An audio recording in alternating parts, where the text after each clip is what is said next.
Okay, सो अभी हम लोग देखेंगे what is the concept of inheritance in JavaScript. तो इसका concept is linked with classes. तो इसका लिटरल मीनिंग है ये होता है what is inheritance. Inheritance is basically a mechanism that allows us to create new class on the basis of the already created class, existing class। मतलब यहाँ पे हमारा concept of child class, parent class ये आने वाला है। मतलब parent class एक ऑलरेडी क्रिएटेड होगा, एक क्लास है जो ऑलरेडी क्रिएटेड होगा, और दूसरा एक क्लास हम क्रिएट करेंगे। अब उस जो क्रिएटेड नया जो क्लास हम क्रिएट करेंगे उसमें वही सिमिलर प्रॉपर्टीज़ होंगी जो हमारे ऑलरेडी क्रिएटेड क्लास में है। समझे? इनहेरिटेंस मतलब पेरेंट्स से चाइल्ड में, पेरेंट्स के थ्रू चाइल्ड के अंदर कुछ प्रॉपर्टीज़ आना, इनहेरिट करना। सिमिलरली चाइल्ड क्लास के अंदर पेरेंट क्लास की प्रॉपर्टीज़ होंगी, इनहेरिटेड प्रॉपर्टीज़ होंगी। और क्लास मतलब क्या? ऑब्जेक्ट्स। तो ऑब्जेक्ट्स की जो भी की वैल्यू पेयर्स है वो चाइल्ड एलिमेंट में, चाइल्ड क्लास में होंगे, जो उसके पेरेंट क्लासेस में है वो उससे इनहेरिट करेंगे। अब प्रैक्टिकली देखते हैं। देखो, मैंने एक पर्सन नाम का क्लास क्रिएट किया हुआ है। आपको पता है ये क्लास पर्सन P यूज भी कैपिटल, फिर कंस्ट्रक्टर, फिर इसके अंदर हम लोग पैरामीटर्स देंगे जो हम लोग आउटपुट के टाइम एक्सेस करने की कोशिश करेंगे। So name comma age, curly bracket के अंदर हम लोग डिफाइन करेंगे सब कि this dot name is equal to name, this dot age is equals to age, console dot log parent class constructor. फिर इसके बाद और एक फंक्शन मैंने क्रिएट किया है टॉक नाम का, जो लिखेगा hi I am this dot name. तो अगर मैं लिखता हूँ person let P1 is equals to person, फिर नेम कॉमा एज, नेम के अंदर मैं सपोज एडम कॉमा एज 22 लिखता हूँ, तो एडम कॉमा 22 लिखता हूँ, तो this dot name will be Adam and this dot age will be 22।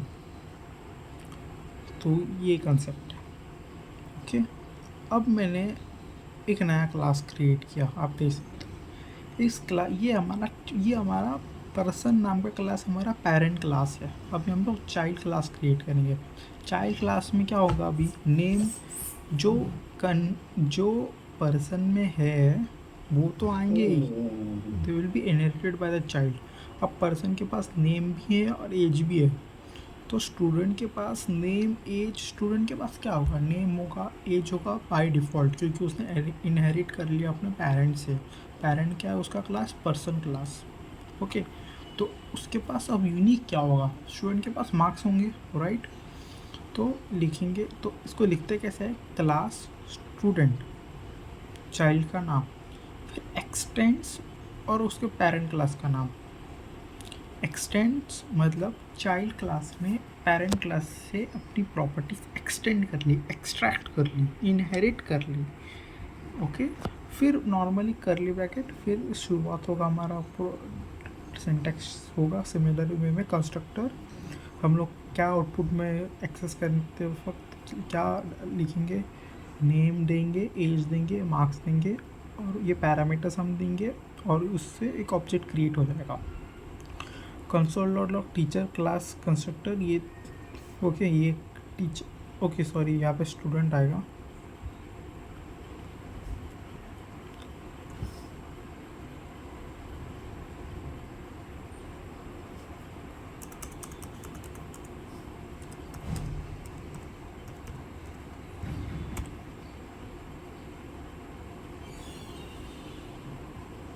हाँ, ये स्टूडेंट क्लास का कंस्ट्रक्टर है। ओके, और ये पेरेंट क्लास कंस्ट्रक्टर है। फिर उसके बाद हम लोग क्या करेंगे? अभी देखो, मैं ना, देखो, जो हम लोग कंस्ट्रक्टर के अंदर क्या लिखते थे, हम लोग डिफाइन करते थे ना कि this dot name will be name, फिर this dot age will be this age. तो इस तरीके से जो पैरामीटर्स हमने दिए वो हमने डिफाइन किए। बट अब देखो, अब स्टूडेंट के टाइम पे हम लोग नेम, एज, मार्क्स हम सब देंगे, बट हम डिफाइन कर दिए तो हम आउटपुट एक्सेस करते टाइम जब हम ऑब्जेक्ट को क्रिएट करेंगे तब देंगे ना, कंसोल के ऊपर हम लिखेंगे। बट यहाँ पर हमें सब लिखने की ज़रूरत नहीं है। This dot name is equals to name, this dot age equals to age. क्यों नहीं करने की ज़रूरत है? क्योंकि ये सब तो उसने अपने पेरेंट्स से एक्सेस कर लिया है, इनहेरिट कर लिया है, राइट? ऑलरेडी ये तो उसने अपने पेरेंट्स से इनहेरिट किया हुआ है, तो वो सब लिखने की ज़रूरत नहीं है। उसके पास यूनिक क्या है? मार्क्स। तो इसलिए उन्हें वो सिर्फ डिफाइन किया, this dot marks will be marks, this dot marks will be marks. हम लोग पैरामीटर्स तीनों देंगे, मार्क्स तो देने ही वाले हैं, बट ये नेम एज या नेम एज भी देंगे, बट ये नेम एज डिफाइन करने की ज़रूरत नहीं है, वो सब उसका पेरेंट क्लास से इनहेरिट किया हुआ है। वो कैसे होगा?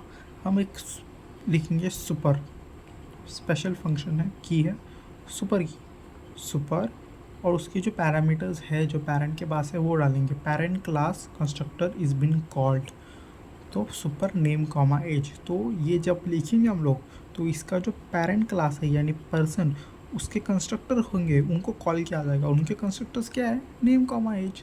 तो वही तो हमें चाहिए थे, मार्क्स तो हमने दे दिया, फिर हो गया। फिर अब हाँ, फिर हम एंड कर लेंगे। अब देखो, पर्सन के पास टॉक का भी फंक्शन था, वो हमने नहीं लिखा यहाँ पर, बट ये अपने आप उस स्टूडेंट नाम के ऑब्जेक्ट में आ जाएगा। टॉक वाला यहाँ पे हमने डिफाइन नहीं किया, टॉक फंक्शन यहाँ किया हुआ है, और यहाँ इसने इनहेरिट कर लिया कैसे? सुपर नेम कॉमा एज, मतलब parent class constructor is been called. और पेरेंट क्लास कंस्ट्रक्टर क्या है? ये सब कुछ इंक्लूड हो गया, ये सब तो फाइनली हो गया। सिमिलरली हमने टीचर के लिए भी किया हुआ है, टीचर में भी नेम कॉमा एज तो आना ही वाला है, बस स्टूडेंट की जगह मार्क्स थे, टीचर की जगह सब्जेक्ट है, बस इतना ही। तो अगर हम लोग आउटपुट इसका देखें, चलो देखते हैं इसका आउटपुट। लेट स्टूडेंट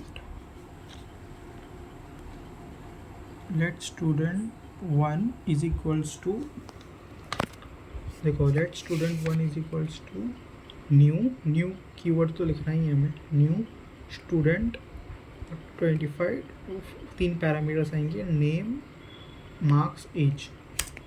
देखो स्टूडेंट क्लास कंस्ट्रक्टर कॉल और पेरेंट क्लास कंस्ट्रक्टर्स। देखो स्टूडेंट क्लास कंस्ट्रक्टर क्यों प्रिंट हुआ? क्योंकि हमने यहाँ पे लिखा हुआ था स्टूडेंट क्लास कंस्ट्रक्टर, उसके बाद हमने सुपर नेम कॉमा एज लिखा था, मतलब क्या? Parent class constructor is been called, और जैसे ही पेरेंट क्लास इंस्ट्रक्टर कॉल हुआ वो यहाँ पे आ गया। और यहाँ पे पहली चीज़ क्या लिखी है? Console dot log parent class constructor, तो इसलिए यहाँ पे पेरेंट क्लास कंस्ट्रक्टर प्रिंट हुआ। अब मैं इसको डेटा को एक्सेस करना चाहता हूँ, ऑब्जेक्ट क्रिएट कैसे होगा? ऑब्जेक्ट तो क्रिएट हो गया है, अब मैं अगर स्टूडेंट 1 लिखता हूँ, ये देखो मेरा ऑब्जेक्ट क्रिएट हो गया, बट अगर मैं डेटा को एक्सेस करना चाहता हूँ तो कैसे करूँगा? stu1 डॉट नेम, मेरे की का नाम Adam, stu1 dot age 25, stu1 dot marks,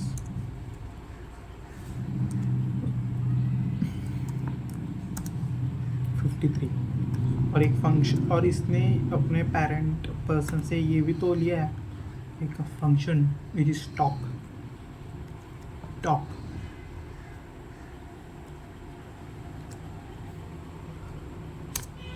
hi I am Adam. Adam क्यों आया? बिकॉज हमने टॉक फंक्शन डिफाइन किया है दिस डॉट नेम से, तो जो नेम है वो आ गया। सिमिलरली स्टूडेंट 2 के लिए भी देख सकते हैं, टीचर के लिए भी आप देख सकते हो। एक बार देखिए, let teacher 1 is equals to new teacher, मैंने 3 पैरामीटर्स दे दिए और ये ऑटोमेटिकली सब प्रिंट होके आ गया। टीचर 1, देखो teacher 1 name is Alice, age is 44, subject taught by that teacher is English. उसमें भी ये देखो प्रोटोटाइप में हम लोग देख सकते हैं we have object this also age inherited talk function. तो हम लोग टीचर डॉट टॉक लिखेंगे तो मिल जाएगा हमें teacher one dot talk hi I am Alice. Okay, तो ये था concept of classes, inheritance, factory functions, ये सब हमने देख लिया है कल की और आज की वीडियो में।